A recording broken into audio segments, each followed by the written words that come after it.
जिन्होंने उंगली पकड़ी, जिन्होंने उंगली पकड़ी और मैं पैरों के बल चलने लगा, जिनकी प्रेरणा ने मेरे कदम देहरी के बाहर निकाले और मैं निकल पड़ा देशाटन को। जो त्याग करते गए हमारे लिए और हम बढ़ते गए सीढ़ी दर सीढ़ी मुकाम की ओर। आज वे नहीं, आज वे नहीं, पर सब कुछ उनका है। करते भले ही हम हैं, परंतु सब कुछ उनके मन का है। आज भले वो नहीं है, लेकिन जो भी कुछ है किनका है? पूज्य गुरुदेव का है। निश्चित मान के चलना। और मंगावली वालों, मैं जहाँ जाता हूँ वहाँ की परिभाषा को रचता हूँ, वहाँ की परिभाषा को अपनी चिंतन के माध्यम से गढ़ता हूँ। और न जाने क्यों मेरा भाव गुरु के ऊपर लिखने का हो गया। और योग संयोग की बात है कि मैं मंगावली पर लिख रहा था, मंगावली की परिभाषा रच रहा था और मंगावली पर चिंतन कर रहा था, और शब्द गुरु पर आया तो मैंने गुरु पर ही लिखना प्रारंभ किया। और उसी बीच बामोरा के कुछ बच्चे वहाँ पर बैठे थे और उन्होंने देखा महाराज जी कुछ लिख रहे हैं, आज बहुत गंभीर मुद्रा में। क्या हो गया महाराज जी को? तो मैं तो चिंतन में था, मैं क्या करूं, मैं कुछ शब्दों का संयोजन नहीं कर पा रहा था। और मैंने एक लाइन लिखी रफ पेपर पर और उस लाइन को देखा, और फिर उसके बाद वो बच्चों लोगों ने मोबाइल निकाला और यूट्यूब पे मंगावली की परिभाषा उसमें चेक करी कि मोबाइल पर मंगावली की क्या परिभाषा है। तो यकीनन मानिए कि जो मैं अंदर से सोच रहा था वही मंगावली की परिभाषा आपकी यूट्यूब पे डली है। उस पे डला है मंगावली का मतलब क्या होता है। बोले आंवली, पंक्तियों की आंवली जैसे मुनि लोग यहाँ पर आते रहते हैं और अपना सानिध्य देते रहते हैं, इसलिए मंगावली इस नगर का नाम है। मतलब यहाँ पर मुनिराजों का हमेशा क्या हुआ, आना जाना लगा रहता है। और आंवली यानी खड़े रहते हैं, कतारबद्ध होकर यहाँ मुनिराज खड़े रहते हैं, इसीलिए इसे क्या कहते हैं, मंगावली कहते हैं। और निश्चित रूप से ये मान के चलना कि ये नगर 5-5 मुनिराजों की जन्म नगरी का सौभाग्य प्राप्त करता है। सबसे पहले तो पूज्य सुख सागर जी महाराज जी, मैं बताऊं कि मेरी जीवन की शुरुआत कहाँ से हुई, तो पूज्य सुख सागर जी महाराज जी से हुई। जब मैं बहुत छोटा था, मुक्तागिरी में मैं जब जबरदस्ती, वो तो एक बहुत बड़ा दृष्टांत है कि मैं जबरदस्ती पूज्य गुरुदेव के चरणों में, जबरदस्ती ऐसे कि जब मैं घर पर था तो नानी जी के पास खंडवा में रहता था मैं, मतलब जहाँ पर का रहवासी हूँ मैं, वहाँ नहीं रहा हूँ। मेरी पूरी एजुकेशन खंडवा में मेरी नानी मुझे ले गई थी और वहाँ पर एजुकेशन हुई। तब मुक्तागिरी में सन 92 की बात होगी मेरे ख्याल से, या 90 की बात होगी। तब मुक्तागिरी में चातुर्मास चल रहा था और वहाँ पर चातुर्मास चल रहा था तो हमारी जो नानी है गृहस्थ, उन्होंने कहा कि चलो आचार्य श्री जी के पास। तब उस वक्त मैंने उनसे कहा कि दिवाली की छुट्टियाँ थी, उस समय लंबी चौड़ी होती, दशहरे की छुट्टी थी। हमने कहा ना टीवी, ना वीडियो गेम, ना कोई दोस्ती, वहाँ क्या करेंगे। हमने कहा आप ही जाओ आपके आचार्य श्री के पास। तब फिर उन्होंने एक शब्द बोला, बोले बेटा मना मत करे, वो इस पंचम काल के तीर्थंकर के समान है, जिसको देख लेते हैं उसका कल्याण हो जाता है, मना मत करे। फिर मैंने कहा नहीं, वो जो भी ठीक हो आप जाओ, हमें नहीं जाना। फिर उन्होंने एक रास्ता निकाला, बोले 1 दिन के लिए चल, अगर अच्छा नहीं लगेंगे तो अपन वापस से जाएंगे। 1-2 दिन के लिए चल, हाँ 1-2 दिन के लिए चलें। अब 15 दिन के लिए बोलो तो कैसे जाएंगे हम, है ना। तो अब उनके साथ हम गए और जाने के बाद आचार्य श्री को देखा और देखने के बाद मतलब पहली बार साधु के दर्शन किए उस छोटी सी उम्र में, देखकर एकदम आश्चर्यचकित रह गया। दिन भर उनके आगे पीछे मैं गुरुदेव के घूमता था और वहीं सुख सागर जी महाराज सब बच्चों को लेके बैठते थे, तो मैं उनके पास बैठता था। तो मैंने सुख सागर जी महाराज जी से एक ही प्रश्न किया कि ये जो ऊपर बैठते हैं इनके जैसे बनने के लिए क्या करना पड़ेगा। ये जो ऊपर बैठते हैं इनके जैसे बनने के लिए क्या करना पड़ेगा। तो पूज्य सुख सागर जी महाराज जी बोले ऐसे थोड़ी बने जाता है, कैसे बना जाता है। तो उन्होंने कहा पहले जो है वो आपको ब्रह्मचर्य व्रत लेना पड़ेगा। अब मैं ब्रह्मचर्य व्रत का मतलब ये क्या होता है, इसमें शादी नहीं करनी होती है। हाँ ठीक है, हम नहीं करेंगे, लाओ दो ब्रह्मचर्य, बोले हम थोड़ी देंगे, वो देंगे, तो ठीक है मैं उनके पास, बोले ऐसे थोड़ी, अपने माता पिता को लाना पड़ेगा जब आपको ब्रह्मचर्य व्रत मिलेगा। अब मैंने कहा ये बड़ी समस्या, हम तो अपने अजमेर के परिवार में लगभग 50 साल से जो शुद्ध भोजन लेके जाते हैं, ऐसे गदिया परिवार है, बंटी भाई अजमेर जो हैं, बंटी भाई गदिया परिवार है, वो आते हैं, तो उनके वहाँ गए थे हम, तो हम माता पिता को कहाँ लाए। तब उस समय हमने अपने बड़े मामा जी को बोला, आप चुप रहना, आप तो हमारे साथ चलना, आप तो बोलना ये हमारा कौन है, हम छोटे भाई का लड़का। मैंने आपके 7-8 भाई हैं, अच्छा ऐसे कौन से जानते हैं। तो मैं नकली माता पिता बनाकर उनको ले गया था उस समय 12 वर्ष की उम्र में। आज भी वो कमरा मुझे याद है, मुक्तागिरी का पीछे वाला कमरा। आचार्य श्री ने देखा, उठे सामायिक से, और आचार्य श्री से मैंने एक ही लाइन में नॉन स्टॉप बोल दिया, मैं अजमेर से आया हूँ, ये मेरे बड़े मम्मी, ये मेरे बड़े पिताजी हैंगे, और मुझे ब्रह्मचर्य व्रत चाहिए, मुझे आपके जैसा बनना है।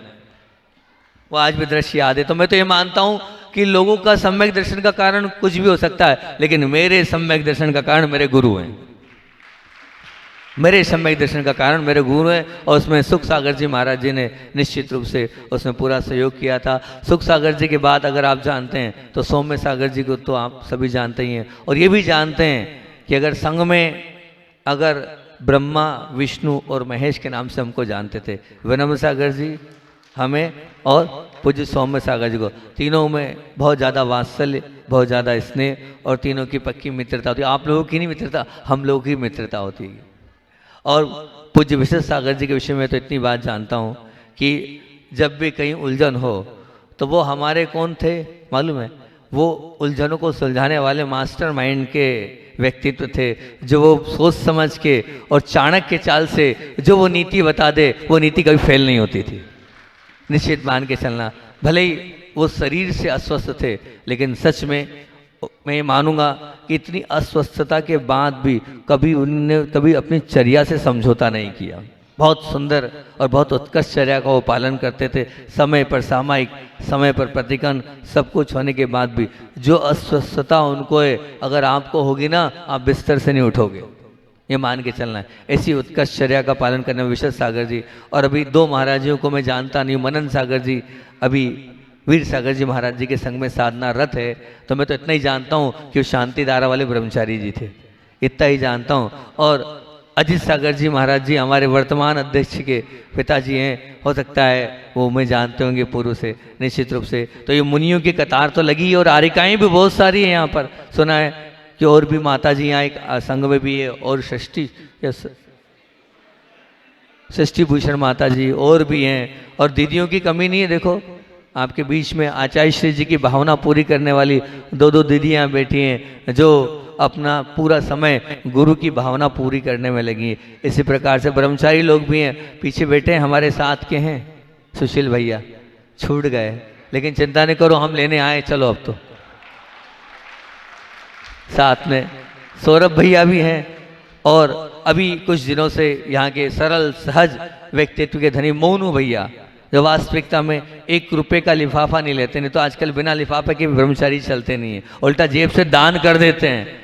ऐसे ब्रह्मचारी मोनू भैया हमारे साथ है, और भी यहाँ पर अब ज़्यादा में ब्रह्मचारिणी दीदी लोग प्रतिभा स्थली में भी है, और भी अन्य भी है, नहीं जानता हूँ। तो निश्चित रूप से कि ये साधकों की कतार यहाँ लगी हुई है। और मंगावली की जो मैंने परिभाषा करी है, मैं आज बोल देता हूँ, ज़्यादा तो नहीं बोल पाऊंगा, लेकिन परिभाषा सुन लो, थोड़ा बहुत बोल देता हूँ इस परिभाषा के विषय में। क्या तैयार किया मैंने मंगावली के लिए, गुरु की जब बात और चिंतन गुरु पर चल रहा था, तो मैं तो मानता हूँ कि जितने लोग बैठे हैं शायद गुरु भक्त हैं या नहीं, बताओ है या नहीं है? पक्का सब लोग गुरु भक्त हो, सभी लोग हो, बहुत अच्छा। हमारे मनीष भाई HMT बोल रहे हैं, बहुत अच्छी बात है कि आप लोग गुरु भक्त हो। तो बस गुरुदेव के ऊपर ही मैंने ये पूरी 4 लाइनें तैयार करी है कि मंगावली का मुंह बोल रहा है, मंगावली का मुंह बोल रहा है, मुश्किलें दूर होती है गुरु की कृपा से, मुश्किलें दूर होती है गुरु की कृपा से। और गा बोल रहा है, गाढ़ा पुण्य होता है गुरु की भक्ति से, गाढ़ा पुण्य होता है गुरु की भक्ति से करते चले जाना, करते चले जाना। जितनी भक्ति करोगे उतना पुराना तुम्हारा पुण्य गाढ़ा होता चला जाएगा।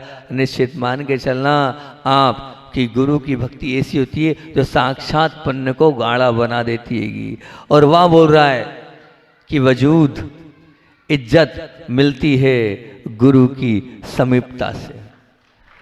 गुरु की समीपता से, जो गुरु के समीप होगा निश्चित मान के चलना आपको भी विनय करनी पड़ेगी, आपको भी क्या करनी पड़ेगी, इज्जत करनी पड़ेगी। एक बार मुझसे किसी ने पूछा, क्या पूछा मुझसे कि बताओ इस संसार का सबसे पुण्यशाली जीव कौन है। मुझसे पूछा इस संसार का सबसे पुण्यशाली जीव कौन है। तो मैंने उत्तर दिया, हम लोग महाराज लोग आपस में बात कर रहे थे, तो मैंने उत्तर दिया कि दो व्यक्ति संसार के सबसे पुण्यशाली जीव हैं। बोले कौन। सबसे पहले तो संजय मैक्स और दूसरे नंबर ब्रह्मचारी विनय भैया। क्यों। अरे मैंने कहा भैया गुरुजी इन दिनों के बिना चलते नहीं हैं, ये दोनों सबसे ज्यादा पुण्यशाली है क्योंकि सबसे समीप वो है। विनय भैया भी सबसे समीप और संजय भैया जो कि उन्होंने अपना पूरा जीवन गुरुदेव के चरणों में समर्पित किया है। उन्होंने प्रत्येक क्षण अपना दुकान, अपना व्यापार सब कुछ छोड़कर जो गुरुदेव बोलते थे वो करने के लिए तत्पर रहते थे। तो मैं मानता हूँ कि वो गुरुजी के बहुत समीप थे और उसी वजह से उनकी विनय भैया की भी विनय होती थी, इसी वजह से संजय भैया की भी सब बात मानते थे। तो इज्जत मिलती है। अगर आप गुरु से जुड़े हैं तो अपने आप आपका वजूद बढ़ जाएगा, आपका ओहदा बढ़ जाएगा। और ली बोल रहा है, अभी इन पर और अच्छे से बोलूँगा, अभी इतनी जल्दी नहीं छोड़ूंगा इन बिंदुओं को। ली बोल रहा है, क्या बोल रहा है कि लीनता और तल्लीनता आती है गुरु की वशीमा से। निश्चित जब आप गुरु से जुड़ जाओगे ना तो तल्लीन हो जाओगे, धर्म के प्रति आप अपने आप जुड़ जाओगे, आप खींचे तले जाओगे और गुरु के चरणों में बैठ जाओगे। अपने आप आओगे, बुलाना नहीं पड़ेगा।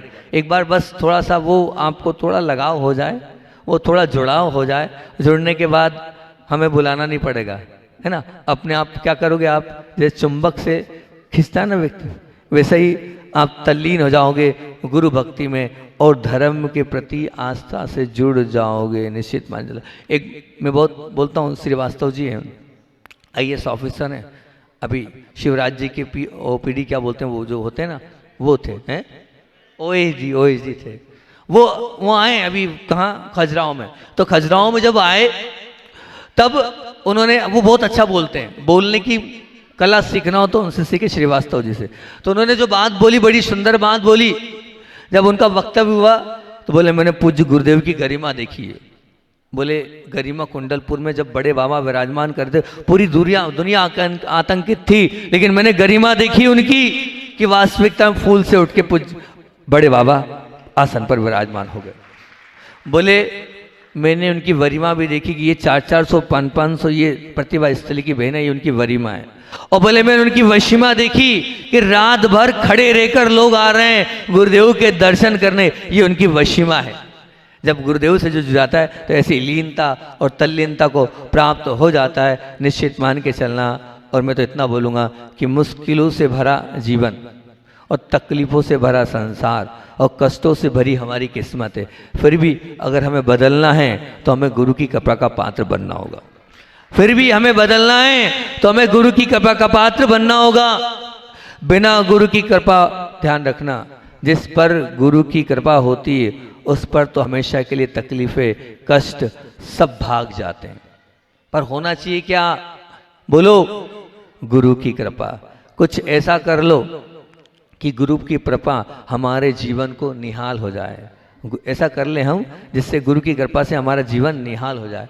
क्या कभी कुछ हमने ऐसा किया जिसे हम कह सकें कि हम पर गुरु की कृपा, हमें नहीं मांगना, हम पर गुरु की कृपा अपने आप हो रही है, करना नहीं पड़ेगा, अपने आप हो रही है। कुछ किया ऐसा कि गुरु की कृपा सदैव आप पर बनी रहे। ध्यान रखना, कृपा मांगी नहीं जाती, कृपा तो अपनी भक्ति से, अपनी श्रद्धा से, अपनी आस्था से अपने आप होती है, मांगी नहीं जाती। गुरु कृपा जो है वो न गुरु भी दे पाएंगे। निश्चित मान चलना, वे पुण्यशाली जीव हैं, वे आत्माएं पुण्यशाली हैं जिनको देखकर गुरु मुख से ओम रूपी कृपा बरसती थी। काय की कृपा?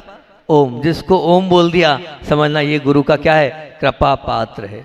गुरुदेव ने इस पर महान कृपा करी है। हमारे गुरुदेव हमेशा क्या बोलते थे? ओम बोलते थे। आप पहुंचो और गुरुमुख से एक मिलता था, ऐसा हाथ मिलता था और बोलते थे ओम। इस प्रकार का वो आशीर्वचन पूज्य गुरुदेव के मुख से मिलता था। कोई है ऐसा जिसको मिला है ऐसा ओम वाला आशीर्वाद?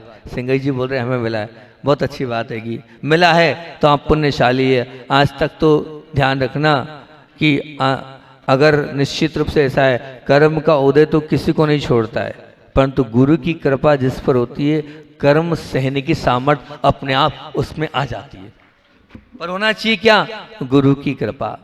और आज तक तो जो सिद्ध हुए हैं वो गुरु की कृपा से ही, उनका अनुसरण करने से, उनकी अनुमोदना करने से और उनके विशेष अनुकंपा से ही आज तक सिद्ध अवस्था को प्राप्त हुआ है। क्योंकि बिना गुरु के जीवन शुरू नहीं होता है। और ध्यान रखना, गुरु के आगे कभी किंतु नहीं करना, गुरु के आगे कभी परंतु मत करना। अगर आप गुरु कृपा के कृपा पात्र बनना चाहते हैं तो ध्यान रखना, आप अगर कृपा पात्र बनना चाहते हैं तो कभी कृपण मत बनना और गुरु के आगे कभी किंतु परंतु मत करना। जो गुरुदेव कह रहे हैं उसे साक्षात मान लेना। क्योंकि गुरु की कृपा बहुत सारों के जीवन, मेरे पास बहुत सारे उदाहरण हैं, मैंने बहुत सारे ऐसे लोग देखे हैं जो निश्चित रूप से, मैं सुनना आपको आश्चर्य होगा, बहुत बड़ा आश्चर्य इस बात का होगा कि मैं क्या करता था, गुरुदेव के पास इतना समय नहीं है, मैं सिर्फ श्रीफल चढ़वाता था गुरुदेव के चरणों में। क्या चढ़वाता था? श्रीफल। ना अंदर कमरे में भिजवाता था, बाहर डेस्क पर श्रीफल चढ़ते थे और उसका काम होता था, और उसका काम होता था। ये थी गुरु की कृपा। आप मानोगे तो गुरु आपके हैं और आप नहीं मानोगे तो गुरु आपके, क्या बोल रहा हूँ दीदी सुन लो, आप मानोगे तो गुरु आपके और आप मानोगे नहीं तो गुरु आपके क्या नहीं है। दीदी बोल रहे हमको क्यों देख के बोल रहे हो? अब बोल रहा हूँ ऐसे, नहीं बोल सकता क्या मैं? बोल सकते हो, ठीक है, दीदी ने बोल दिया, बोल दो, कोई दिक्कत नहीं। निश्चित रूप से मैंने बहुत बार देखा, आपके यहाँ नरसिंहपुर में मेरे ख्याल से यहीं की बात है कि साधु बन के तो वो आए थे, ब्रह्मचर्य अवस्था में भी आए थे, नरसिंहपुर वाले भैया जी जो भी संघ में महाराज है। अच्छा, समय सागर जी महाराज जी के संघ में निर्लेप नहीं,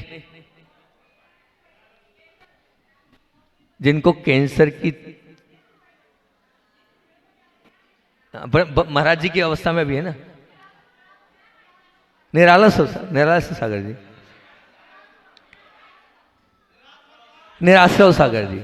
आपको बताएं, ये गुरु कृपा का पात्र व्यक्तित्व था। आया था कैंसर के लिए, गुरु जी ने कहा कुछ नहीं, चारों प्रकार का अन्न जल का त्याग करो। आज देख लो कैंसर भी समाप्त, और आपके गांव में आकर मुनि अवस्था में प्रथम बार आए थे वो। हाँ, ये गुरु कृपा के पात्र हैं। ऐसे बहुत सारे लोग हैं। शाश्वत सागर जी की स्थिति मैंने देखी थी, ऐसी स्थिति तेंदुखेड़ा में कि बस मैं जा रहा हूँ। अच्छा, इसने नमोकार मंत्र पढ़ा, अमृत धारा पढ़ा, वो बिल्कुल कैसे हो गए? सचेत हो गए। डोंगरगढ़ में मेरे सामने की बात है, एक व्यक्ति कैंसर के लिए कोई ऑपरेशन के लिए जा रहा था और डेट थी, लेकिन क्या हुआ, उसने कहा जब तक गुरु के चरण नहीं छूंगा मैं नहीं जाऊंगा। कैंसिल हो गई डेट, रिजर्वेशन कैंसिल हो गया, और 4 दिन बाद उसको मौका मिला। बाद में वो गया तो क्या हुआ, वो रिपोर्ट ही डिलीट हो गई, वो सब कुछ नहीं, जो था वो सब कुछ चला गया। ये गुरु की कृपा वाले जो मानते हैं गुरु को, उन पर गुरु की कृपा होती है। और ध्यान रखना, आज भी मानना गुरु को, अपने आप गुरु आएंगे आपके लिए।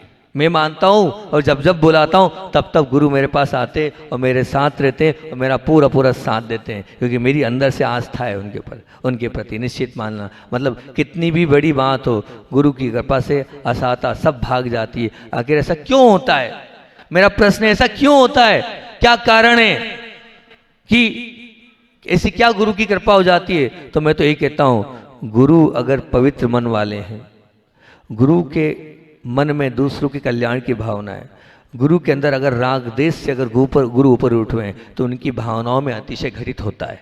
निश्चित मान के चलना, अगर आपके गुरु पवित्र मन वाले हैं, अगर आपके गुरु दूसरों के कल्याण की भावना रखते हैं, अगर आपके गुरु के अंदर राग द्वेष की भावना नहीं है, तो निश्चित मान के चलना, आप उनको मानोगे, आपके जीवन में अतिशय घटित होगा, अतिशय आता चला जाएगा। ये निश्चित मान के चलना। पर स्वीकार करना पड़ेगा आपको, ऐसे गुरु को मानना पड़ेगा, ऐसे गुरु को। और सच्चे गुरु तो निश्चित मान के चलना, ख्याति, पूजा, लाभ और अहम और इस ममत्व से कोसों दूर होते हैं, वही सच्चे गुरु होते हैं। उन्हीं को हमें स्वीकार करना है। मैं तो गुरु को याद करते हुए हमेशा ही भावना बाता हूँ, ये सब गुण उनके अंदर थे, मेरे अंदर भी वो सब आ जाए। जैसे वो थे, पूरे तो नहीं, मैं प्रयास करता हूँ उनके जैसे बनने का। क्योंकि मैं जब घर से निकला था तो एक ही जुनून लेके निकला था, क्या? कि मुझे गुरुदेव के जैसी चर्या का पालन करना है। एक ही जुनून था और कोई जुनून नहीं था। मेरे मोक्ष मार्ग के कारण वही है। मैंने कभी कुछ सीखा नहीं, कभी कुछ पढ़ा नहीं, वही थे, बस उनके जैसे बनना है। उनने हरि त्याग करी तो मुझे हरि त्याग करना है। उनने 2 महीने में केशलूज किया तो मुझे 2 महीने केशलूज करना। उनने चटई का त्याग किया तो मुझे चटई का त्याग करना। जैसे जैसे उनने किया दीक्षा के प्रथम दिन से वैसी वैसी चर्या का थोड़ा बहुत, पूरा तो नहीं पाल पाया मैं, ना पाल पाऊंगा। वो कहाँ और मैं कहाँ, है ना। उनके जैसा तो कर पाना मुश्किल है, लेकिन मैंने तो यही जुनून बनाया था और इसी जुनून के साथ अपने जीवन को आगे बढ़ाया। आप भी अगर सच्चे गुरु भक्त हैं तो जो गुरु ने कहा है और जो गुरु ने बताया है आप वो करना।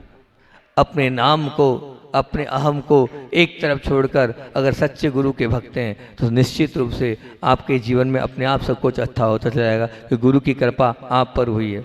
और आपको बहुत छोटा सा प्रवास मिला है, अल्प प्रवास, 5 दिन का ये अल्प प्रवास मिला है। और अब इस अल्प प्रवास में जितना ले सकते हैं ले लें। और मैं तो आपसे इतना बोल रहा हूं कि आने वाली महावीर जयंती, आने वाली महावीर जयंती मुंगावली के इतिहास में एक नया आयाम प्रस्तुत करेगी। महावीर भगवान के चारित्र को जन जन तक पहुंचाने की एक अनुपम और एक अनूठी संयोजना तैयार करिए। ये क्या है जो आने वाले महावीर जयंती को 30 तारीख को इस मुंगावली में घटेगा? ये वो एक नायन एक चीज नहीं, इसमें नृत्य भी है, इसमें कविता भी है, इसमें संगीत भी है, इसमें नाटकीय मंचन भी है, इसमें भजन भी है, तो इसमें संवाद भी है। निश्चित एक बहुत अच्छी प्रस्तुति भगवान महावीर के ऊपर देने वाले हैं। हमने इसका एक ही नारा दिया, वर्धताम जिन शासनम। हमें वर्धमान भगवान के जिन शासन को जन जन तक पहुंचाना है। एक बहुत बड़ी टीम इसमें काम कर रही है, 1-2 लोग नहीं लगे, अलग अलग लोग लगे, सभी का संयोजन एक साथ एक ही मंच पर देश के अनेक ख्याति प्राप्त कलाकार इस छोटी सी मुंगावली जैसी जगह में आ रहे हैं। विचार करना, कोई छोटे मोटे लोग नहीं आ रहे यहाँ पर। इंडिया गॉट टैलेंट्स की 5 की विनर रागिनी कक्कड़ वो स्वयं चलकर आ रही है यहाँ पर, पूरी टीम के साथ आ रही है, जिन्होंने 3 बार विश्व विजेता, जो कथक होता है उसके 3 बार के विश्व विजेता, भारत विजेता नहीं वर्ल्ड विजेता है वो। कौन? रागिनी कक्कड़। वो पिछली बार ये जब संयोजना रत्नत्रय की बनी थी, मेरी भावना थी कि ऐसा कार्य होना चाहिए जो लोग दुनिया देखे।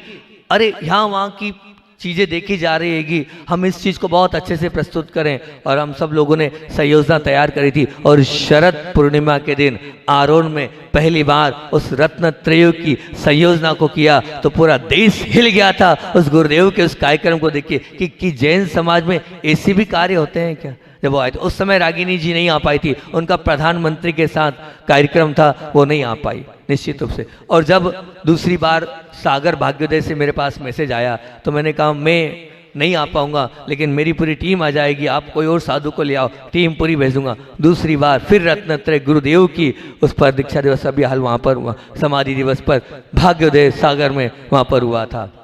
और अब तीसरी बार भगवान महावीर पर वही की वही संयोजना यहाँ पर हो रही है, लेकिन इसमें रागिनी कक्कड़ स्वयं अपनी पूरी टीम के साथ आ रही और आकाशवाणी के बड़े बड़े कार्यक्रम के जो सफल संचालक है, जिन्हें सेलिब्रेट एंकर के नाम से जाता है, ऐसे अनुराग जी भी इसमें रहेंगे, जिनको आवाज़ का जादूगर कहते हैं। उनकी वाणी में जादू है और कुमार विश्वास ने उन्हें क्या कहा है, कहते हैं स्वर ऋषि की उपाधि से अलंकृत किया है। किनको? अनुराग को। बहुत सुंदर उनकी आवाज़ है, आपने सुना ही होगा उनको। जो बड़े बड़े कार्यक्रमों की वो संचालन करते हैं वो स्वयं आ रहे हैं। और साथ में आपने आकाश स्काई, जिन्होंने अपनी कविताओं के माध्यम से जो मोटिवेशनल बात करके युवाओं में भी जोश भर देते हैं, और जिन्हें जैन इन्फ्लुएंसर में जिनका प्रथम नाम आता है, और जो जैसे शिखर जी जैसे मुद्दे हैं, गिरनार जैसे मुद्दे पर यूट्यूब पर अपनी बात बहुत अच्छे से रखते हैं और जिन शासन की आवाज़ उठाते हैं, ऐसा वो छोटा सा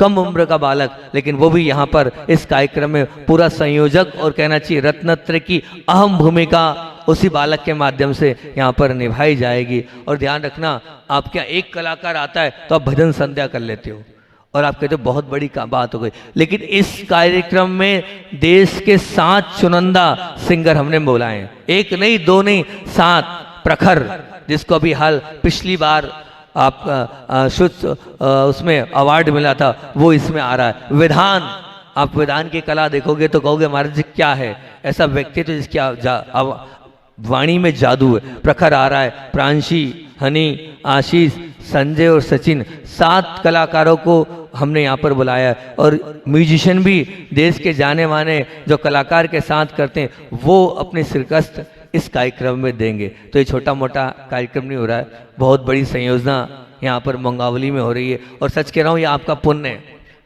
क्योंकि मंगावली वाले आचार्य के पास निवेदन करने नहीं गए थे, ये मैंने आगे रहकर मंगावली के लिए आदेश मंगाया है। हाँ, मैंने आगे रह के, मैं बहुत कम मंगाता हूँ, हमेशा गुरु जी की पे रहता हूँ, लेकिन क्या था, मुझे डेट पहले से तय करनी थी, क्योंकि सब कुछ तैयारी करनी, सब कुछ संयोजना करनी थी। इसलिए मैं लगा था कि भैया ठीक है मंगावली कर लेते हैं। और एक दिन अगर पीछे हो जाता और एक दिन हम चूक जाते आज्ञा लेने में, 8 घंटे की देरी रही। आपसे ज़्यादा भावना और आपसे ज़्यादा भक्ति और आपसे ज़्यादा जागरूकता बीना वालों की थी। बहुत बार आए, बस ले लेके बहुत बार आए वो, लेकिन क्या करूँ, मैंने एक बार की आज्ञा ले ली थी, और मैंने आज्ञा ली थी तो मुझे ऐसा लग रहा था मैं चेंज कैसे करूँ। बीना वालों की आपसे ज़्यादा भावना थी, सच कह रहा हूँ, आपसे ज़्यादा अंदर से जागृति थी उनके अंदर, और बहुत लगे थे वो लोग। पर ठीक है, मंगावली का पुण्य है, और यहाँ के शीतलनाथ भगवान को बुलाना था तो फिर आ गए। हमें पहले मालूम होता कि उधर से भी रास्ता है सोनागिरी का, तो हम बिना वालों से कह देते हो, तो बाद में पता चला। भावनाएं तो उनकी बहुत समय थी, पर मुझे मालूम नहीं था कि 2 रास्ते हैं। ये तो आपका पुण्य था कि बाद में पता चला हमें कि 2 रास्ते हैं, नहीं तो शायद मंगावली वालों का, क्योंकि इतना जो जुनून आरोहण वालों के पास था, मैं तो खुला है, देखो पूरी दुनिया सुन रही इस बात को, जो अच्छा है उसको अच्छा बोलते आया हूँ। अध्यक्ष जी सुन लो कान खोलकर, जो जुनून आरोहण वालों के पास था वो मंगावली वालों के पास नहीं है अभी। अब भली मैं आ गया हूं तो आपको जगाऊंगा जरूर, आया हूं उठाऊंगा जरूर, आया हूं तो धक्का जरूर मारूंगा आपको, क्योंकि भैया मुझे तो करना है, महावीर भगवान को जन जन तक पहुंचाना है। वो बच्चे ऐसे लगे थे दिन रात एक करके पूरे एरिया में सिर्फ गुरुदेव की उस रत्नत्रय की उस प्रभावना के लिए लगे थे। अब यहाँ के युवा अगर चाहते हैं कि हमारी मंगावली का नाम सब जगह पहुंच जाए और ये प्रस्तुति पहले वाली प्रस्तुति को भी पीछे छोड़ दे, तो सबसे ही भावना बहा रहा हूँ, सब लोग 4-5 दिन के लिए भगवान महावीर के खातिर और उनकी भक्ति के लिए, उनके चरणों के प्रति अगर समर्पित हो, छोड़ दो और 5 दिन के लिए उस कार्यक्रम में लग जाओ। ऐसी भावना बहा रहा हूँ। अगर आप लोग स्वीकार कर लें तो बहुत अच्छी बात है, नहीं तो कोई बात नहीं। गलती ऐसा ना, मैं जब यहाँ से जाऊँ तो मेरे मुख से यह ना निकले कि मैंने गलती कर दी मंगावली आकर। मैं यही अपेक्षा रख रहा हूँ, ये शब्द ना निकले सिंघई जी मेरे मुख से। यहाँ के युवा वर्ग ध्यान रखना। कहाँ गया वो मंत्री महोदय, कहाँ है, कहाँ है नितेश, कहाँ है नितेश? दिख ही नहीं रहा, चला गया, किधर है नितेश? मेरे मुख से ऐसा नहीं निकले कि मैंने गलती कर दी मंगावली आकर। मैं चाहता भी नहीं मेरे मुख से निकले, मेरे मुख से निकले नहीं, मैंने जो जजमेंट लिया सही लिया। मंगावली आया हूँ तो निश्चित रूप से यहाँ के सभी लोगों ने पूरा उसका लाभ लिया। तो बहुत अच्छा ये कार्यक्रम आपकी मंगावली में हो रहा है। हालांकि सच में छोटी जगह है और बहुत, कल जब ये लोग बोले इतना बड़ा स्टेज, इस प्रकार की लाइटिंग, इस प्रकार की व्यवस्था, महाराज हम थक गए थे। लेकिन जैसे ही आपने इस तरफ की ओर कदम बढ़ाए तो हमें सब कुछ संयोजना अपने आप मिलती चले गई।